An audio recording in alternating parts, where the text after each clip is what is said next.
Before we begin, this content is for educational purposes only and is not personal investment advice. Today we're talking about the stock market, what it is, how it works, and why it matters. And if you're not exactly sure how the stock market works, you're in the right place. The stock market is a place where ownership of companies is bought and sold.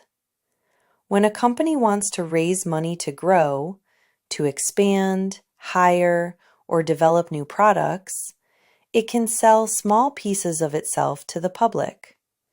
Those pieces are called stocks or shares. So when you buy a stock, you're buying a small ownership stake in that company. So once you decide you want to own a piece of a company, and potentially benefit as that company becomes more profitable, the next step is understanding how people actually buy stocks. Most people buy stocks through a brokerage. A brokerage is a company that gives you access to the stock market. You open an account, choose an investment, and place a trade. We often talk about the stock market casually, but trades don't all happen in one single place. In the United States, there are 3 main stock exchanges. The first is the New York Stock Exchange, often called the NYSE. It lists many large, established companies and uses a combination of technology and human oversight. The second is the NASDAQ. It's fully electronic and is known for technology and growth-focused companies.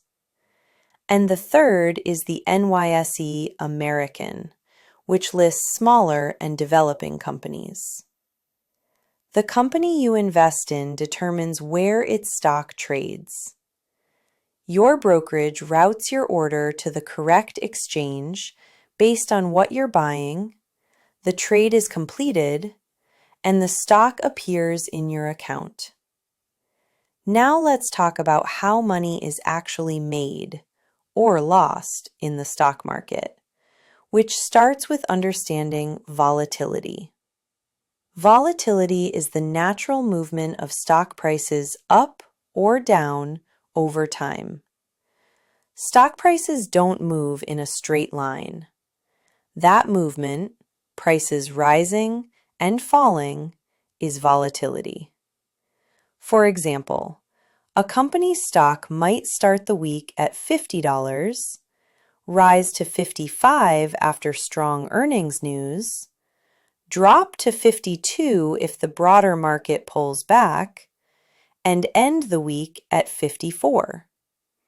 That day-to-day movement is volatility. Volatility is normal, and it's essential to how markets function. It creates the price movement that makes profit possible. It reflects how investors respond to company performance, broader economic conditions, changes in interest rates, and expectations about the future. Short-term price swings don't automatically mean something is wrong. They're part of how markets process information over time. You make money in the stock market when you sell your shares for more than you paid. Conversely, you lose money in the stock market when you sell your shares for less than you paid. That's it. That's how the stock market works. And when people talk about participation in the market, or who's invested in the stock market, these are the stats. Only about 20 to 21% of U.S. households own individual stocks directly, meaning they've personally purchased shares of specific companies through a brokerage account. But when you zoom out, recent data shows that about 62% of U.S. adults own stock in some form, often through retirement accounts like 401ks, pensions, IRAs, mutual funds, or index funds.